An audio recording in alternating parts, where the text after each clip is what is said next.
Rusia sedang menyembunyikan sesuatu yang besar di Donetsk. Tersembunyi dari pandangan di sebuah gedung yang sengaja dipilih agar serahasia mungkin. Apa yang disembunyikan Rusia sangat penting bagi upaya perangnya di wilayah yang kini jadi kawasan utama perang Ukraina. Sangat penting, tak tergantikan, dipenuhi dengan satu hal yang dibutuhkan tentara Rusia untuk melakukan serangan mereka. Tapi Ukraina menemukannya dan menggantinya dengan bola api. Bola api yang begitu panas sehingga terasa seperti dipanggil dari kedalaman neraka yang paling gelap. Bukankah itu yang Ukraina inginkan agar Rusia berpikir seperti itu? Operasi neraka telah diluncurkan dan Rusia sedang merasakan seperti apa panasnya neraka itu. Rusia mengira mereka sedang bertindak cerdik. Jauh di pedalaman Donetsk yang diduduki terdapat permukiman Novo-Ambruzivka. Permukiman itu dan banyak lainnya kini menjadi bagian jaringan besar depot bahan bakar dan simpul logistik yang dibangun Rusia di Oblast Donetsk. Dan semua target itu dulu diyakini berada di luar jangkauan serangan Ukraina. Namun, Rusia telah bersiap untuk hari ketika target-target itu tak lagi berada di luar jangkauan. Di Novo-Ambruzivka, depot bahan bakar utama tersembunyi dari pandangan. Depot itu tidak berada di tempat terbuka, melainkan tersembunyi di dalam area pabrik semen yang besar. Bahan bakar akan dikirim ke pabrik melalui jalur kereta api dan disimpan di reservoir bawah tanah maupun tangki di atas tanah, semuanya tersembunyi dari pandangan. Rusia mempertahankan penyamaran itu dengan mengangkut bahan bakar dari fasilitas menggunakan truk yang disamarkan sebagai kendaraan sipil. Truk-truk itu mengangkut bahan bakar ke depot pasokan utama, memastikan kelompok penyerang Rusia di Donetsk mendapat pasokan untuk serangan bermekanisasi dan operasi lain yang melibatkan kendaraan. Operasi penyamaran ini sukses berbulan-bulan sebelum akhirnya terbongkar. Pada 12 Juli, Korps Azov pertama Ukraina mengungkapkan telah menemukan dan menyerang markas bahan bakar rahasia Rusia dengan drone, membakar berton-ton bahan bakar vital Rusia. Serangan itu adalah bagian dari serangan besar terhadap Novo-Ambruzivka yang juga merusak jalur kereta api dan memberi pesan tegas kepada Putin bahwa pusat logistik yang dulu dianggap tak terjangkau kini jadi target jelas. Korps Azov menamai serangan itu Operasi Neraka dan beginilah kejadiannya. Serangan seperti ini tidak bisa dilakukan sembarangan. Ini bukan kasus sederhana di mana Korps Azov menemukan lokasi tersembunyi lalu mengirim drone untuk menghancurkannya. Seperti yang diungkapkan Korps dalam unggahan Telegram yang digunakan untuk mengumumkan apa yang telah mereka lakukan, Operasi Neraka membutuhkan berbulan-bulan perencanaan dan pengamatan sebelum Ukraina yakin bahwa mereka memiliki lokasi yang tepat dan dapat memaksimalkan dampak drone yang sedang mereka siapkan untuk dikirim. Anggota Korps Azov tak dapat masuk ke pabrik itu. Itu berarti harus melawan gelombang penjajah Rusia yang merupakan misi bunuh diri. Operator drone Korps melakukan penerbangan pengintaian di atas fasilitas bahan bakar Rusia tersembunyi. Setiap penerbangan memberi lebih banyak informasi dari sebelumnya. Tata letak pabrik beton dipetakan agar operator drone serang mudah dan cepat mengidentifikasi target yang harus dihancurkan saat diperlukan. Jaringan logistik masuk dan keluar pabrik, termasuk jalur kereta api yang telah disebutkan, serta infrastruktur pendukung yang menjaga pabrik bahan bakar Rusia tetap beroperasi, diamati dan dipetakan. Rencana mulai dijalankan selama berbulan-bulan. Ukraina memilih drone Hornet bertenaga AI yang efektif untuk tugas ini, yang dalam beberapa bulan terakhir telah menebar kekacauan di jarak serang menengah dengan menghancurkan truk bahan bakar dan pasokan Rusia di seluruh wilayah pendudukan. Kali ini, drone-drone itu akan mendapat tugas yang lebih menantang. Mereka adalah pilihan yang sempurna, dan kami akan menjelaskan alasannya dalam beberapa menit, tapi untuk sekarang kita akan tetap membahas Operasi Neraka. Dengan perencanaan yang sudah selesai dan senjata pilihannya sudah ditetapkan, Korps Azov siap untuk menyerang. Seperti yang kami bilang, ini bukan hanya soal mengirim drone untuk menyerang truk tangki bahan bakar. Semuanya bermula dari derek kereta api.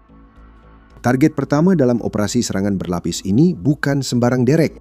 Itu adalah derek yang diidentifikasi Korps Azov sebagai alat yang akan dipakai Rusia membersihkan rel rusak menuju depot bahan bakar tersembunyi, target utama mereka. Menghancurkan derek berarti memperlambat Rusia, dan pola pikir itu berlanjut pada target kedua saat Korps Azov melanjutkan dengan menghantam lokomotif yang sudah berada di rel. Serangan beruntun dilakukan untuk memblokir akses rel. Lokomotif rusak itu tak lagi bisa menepi memberi jalan bagi kereta lain yang hendak masuk. Dan karena derek tidak berfungsi, Lokomotif tersebut juga tak bisa ditarik dari rel. Kamu mungkin mengira fasilitas penyimpanan bahan bakar jadi target selanjutnya, tapi itu salah. Korps Azov punya langkah lain dalam rencananya.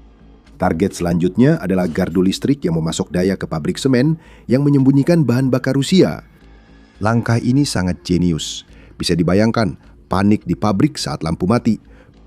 Prajurit Rusia yang sebelumnya yakin Ukraina tidak tahu apa yang disembunyikan di pabrik semen, pasti langsung sadar ada sesuatu yang sangat salah. Dan saat mereka panik, tidak tahu harus berbuat apa selanjutnya, saat itulah Korps Azov menjadi sorotan. Gelombang drone berikutnya menargetkan tangki bahan bakar dan jalur kereta api yang sudah dipetakan dengan cermat beberapa bulan lalu. Rusia tidak bisa berbuat apa-apa. Serangan yang sama tak terduganya dengan apapun yang pernah diluncurkan Ukraina sebelumnya di wilayah pendudukan dilakukan dengan presisi yang sangat luar biasa. Sehingga sebuah lokasi penyimpanan bahan bakar utama di Donetsk sama sekali tidak punya peluang. Bahan bakar adalah darah perang.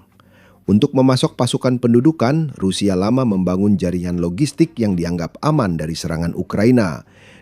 Operator UAV dari Korps Azov pertama mengubah rencana musuh. Demikian pernyataan korps tersebut di Telegram. Korps tersebut juga menyoroti bahwa serangan ini memiliki dampak besar lainnya yang akan mempengaruhi rencana Putin untuk Donetsk. Sebagian jaringan pasokan bahan bakar Rusia sekarang harus dipindahkan dari wilayah pendudukan ke daratan utama Rusia. Bagi tentara di garis depan Donetsk, ini berarti pengiriman bahan bakar untuk operasi mereka akan sangat tertunda. Apakah itu akan memperlambat serangan Rusia? Tidak mungkin. Putin cukup kejam untuk mengatakan kepada para tentara itu bahwa mereka tetap harus menyerang atau membawa-bawa logistik. Mereka harus melakukannya tanpa kendaraan dan tanpa bisa melindungi diri di zona maut Ukraina. Entah bagaimana, kami rasa itu tidak akan berjalan dengan baik. Dengan menghancurkan depot bahan bakar Rusia yang tersembunyi, Ukraina juga mencelakakan lebih banyak antek Putin sesuai keinginan mereka.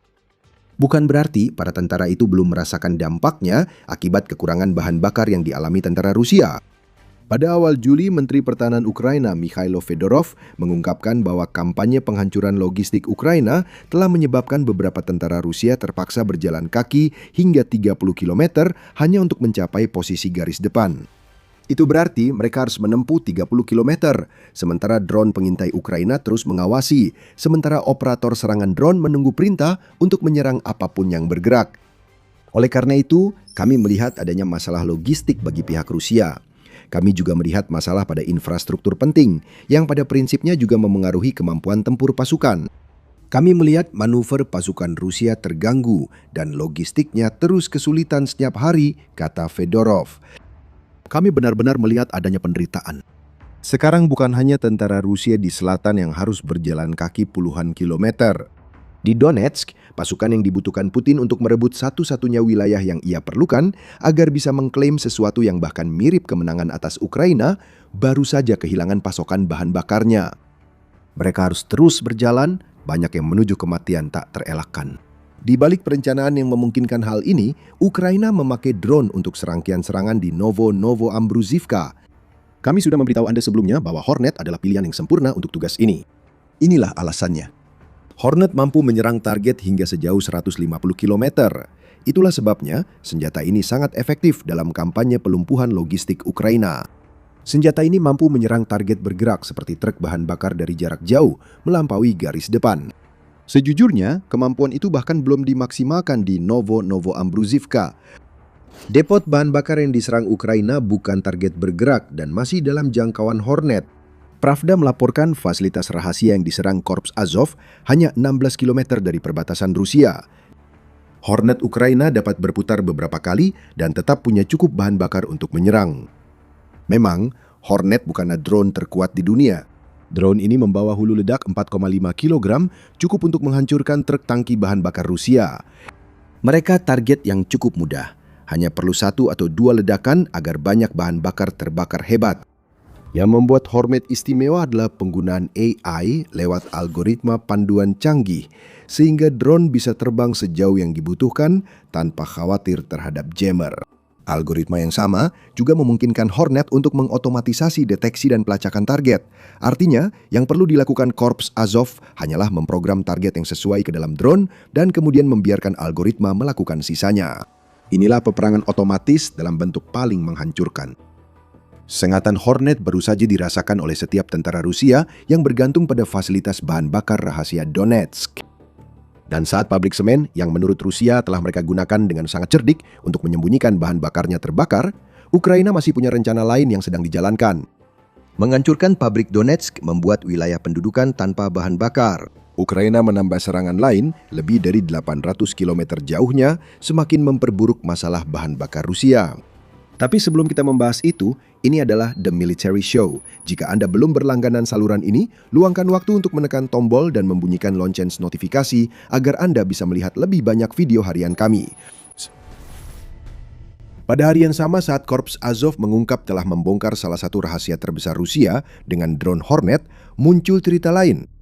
Sekitar 800 km dari Ukraina, drone telah berhasil melakukan beberapa serangan terhadap kilang minyak Syzran di Oblast Samara. Kilang itu pernah jadi target sebelumnya.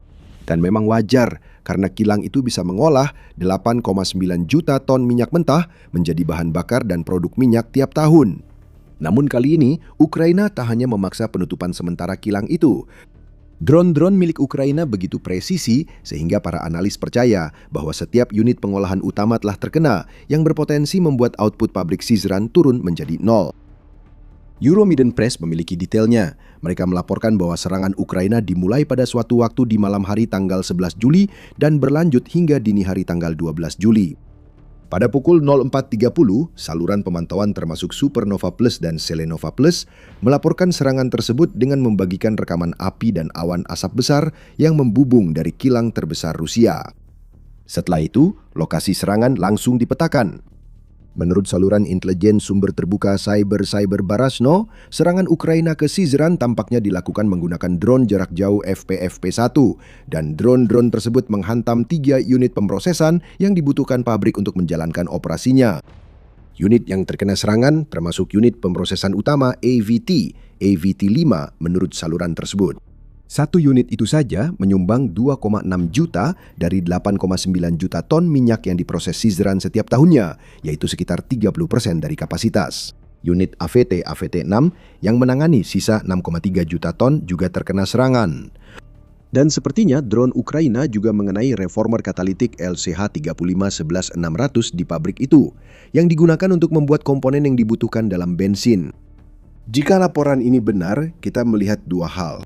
Pertama, drone Ukraina semakin akurat dari minggu ke minggu, sampai-sampai Rusia tidak bisa lagi menggunakan alasan puing-puing drone seperti biasanya, karena jelas bahwa Ukraina berhasil mengenai sasaran secara langsung sesuai dengan target yang diinginkan. Dan kedua, seluruh kilang Syzran baru saja dihentikan operasinya. Seluruh kapasitas pengolahan minyaknya rusak, dan Rusia mungkin butuh berminggu-minggu atau berbulan-bulan untuk mengoperasikan pabrik itu lagi, bahkan sebagian. Bagaimanapun juga tidaklah mudah bagi Rusia untuk mendapatkan berbagai komponen yang dibutuhkan untuk memperbaiki atau membangun kembali unit-unit pengolahan yang hancur ini ketika mereka berada di bawah tekanan sanksi Barat yang memang dirancang untuk mencegah Rusia membeli komponen-komponen tersebut. Kami memakai istilah pukulan beruntun untuk menggambarkan bagaimana Korps Azov melumpuhkan infrastruktur kereta api lalu bahan bakar di fasilitas tersembunyi di Donetsk. Istilah itu bisa dipakai lagi di sini. Ukraina menyerang keras di Donetsk dan melanjutkannya dengan menghancurkan bahan bakar Rusia di salah satu sumbernya. Inilah yang terjadi. Serangan berlapis menghantam seluruh rantai pasokan Rusia, dari sumber hingga truk pengangkut bahan bakar. Semua ini sangat berdampak bagi Rusia. Krisis bahan bakar sedang berlangsung dan tidak ada bagian Rusia yang tidak menderita. Banyak yang telah dibicarakan tentang bagaimana serangan jarak menengah dan jauh Ukraina menyebabkan kekurangan bahan bakar yang memengaruhi konsumen Rusia. Dan memang seharusnya banyak yang dibicarakan tentang hal itu. Kekurangan ini makin menambah tekanan pada Putin karena membuat banyak warga Rusia sangat marah pada sosok yang mereka anggap sebagai pemimpin kuat dan pelindung mereka. Antrean di SPBU seluruh Rusia kini mengular hingga bermil-mil. Banyak orang menunggu berjam-jam hanya untuk mendapati pompa sudah kosong dan harus mengantre lagi di tempat lain. Beberapa warga Rusia oportunis mengamankan tempat antrean dan menjualnya hingga $460 kepada orang yang sangat membutuhkan bahan bakar. Suasana hati memburuk di dalam Rusia akibat semua kekurangan ini, lapor Alexander Titov dari The Independent pada 10 Juli. Saya telah bepergian ke Rusia setiap tahun sejak 2022 dan ada perubahan suasana hati yang jelas. Tahun 2022 adalah soal bertahan dan beradaptasi dengan realitas baru akibat sanksi dan perang. Dalam beberapa tahun berikutnya, terjadi stabilisasi dan optimisme yang meningkat bahwa ekonomi mampu beradaptasi. Pada 2026, sudah ada pembicaraan soal resesi ekonomi sebelum kekurangan bahan bakar terjadi, tulis Tietov. Itu bagian dari rencana tekanan Ukraina pada Putin. Serangan di Donetsk menunjukkan Ukraina meningkatkan upaya menciptakan krisis bahan bakar di Rusia. Sekarang bukan hanya orang biasa yang mengantre di SPBU yang merasakannya. Para tentara di garis depan kehilangan sumber utama untuk melakukan serangan mereka.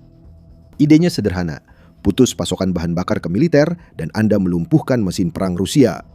Ukraina meningkatkan kampanye bahan bakarnya dengan menyerang kapal tanker di Laut Azov untuk mencegah bensin dan solar mencapai Crimea serta wilayah pendudukan di daratan utama.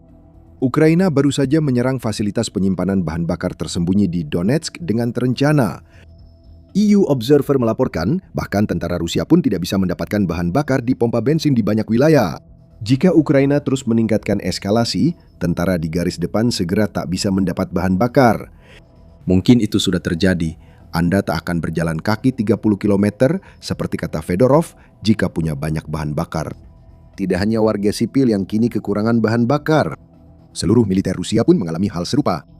Angka-angka tidak berbohong. Prajurit Rusia dieliminasi lebih cepat daripada kapanpun pada tahun 2026 akibat masalah bahan bakar ini.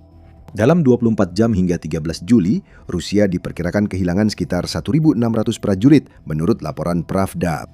Kami bertanya-tanya berapa banyak dari prajurit itu yang terpaksa berjalan kaki ke garis depan daripada naik kendaraan, hanya untuk kemudian bertemu dengan drone Ukraina. Pada Juni, Rusia kehilangan hampir 40.000 tentara akibat logistik kacau dan prajuritnya jadi lebih rentan daripada sebelumnya. Kita menyaksikan efek berantai dari krisis bahan bakar yang diciptakan Ukraina di sini. Sedikit demi sedikit, seluruh mesin perang Putin mulai hancur. Dan kemudian ada Donetsk. Putin ingin Donetsk jatuh secepat mungkin. Dia sudah mengatakan itu selama bertahun-tahun, sejak Rusia memulai kampanye agresinya terhadap Ukraina pada tahun 2014. Presiden Ukraina Volodymyr Zelensky mengatakan bahwa Putin telah menetapkan 15 tenggat waktu untuk jatuhnya Donetsk dan wilayah Donbas yang lebih luas, yang sebagian besar sudah berlalu tanpa hasil. Tenggat waktu terbaru yang dikeluarkan Kremlin adalah 31 Desember. Itu terjadi setelah tenggat sebelumnya di 2026, yaitu 31 Maret yang tidak tercapai, dan 1 September yang tampaknya sudah lama ditinggalkan Putin. Tenggat waktu itu tidak penting. Al Jazeera mengatakan bahwa dengan laju kemajuan Rusia saat ini akan membutuhkan 5.150 hari lagi, atau sekitar 14 tahun untuk merebut sisa wilayah Donetsk. Kemungkinan besar, Putin sudah meninggal pada saat itu. Bahan bakar yang terbakar di fasilitas penyimpanan tersembunyi kurang dari 20 km dari garis depan tidak akan membantu Rusia.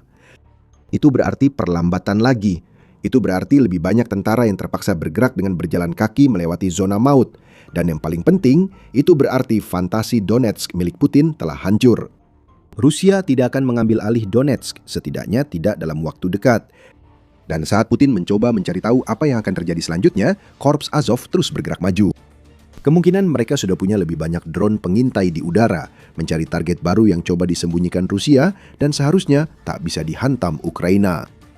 Tadi kami sudah menyebutkan antrean panjang di SPBU di Rusia, tapi yang belum kami ceritakan adalah tentang perkelahian, senjata api, pisau, polisi, dan tidak ada cara yang lebih sopan untuk mengatakannya, kotoran manusia. Kekacauan dan kekerasan terjadi di antrean SPBU saat ini, dan kamu bisa mengetahui semuanya jika menonton video kami. Jika kamu suka video ini, cukup klik berlangganan The Military Show dan kami akan beri info harian soal kegagalan terbaru Rusia dalam invasinya yang naas ke Ukraina. Terima kasih seperti biasa sudah menonton.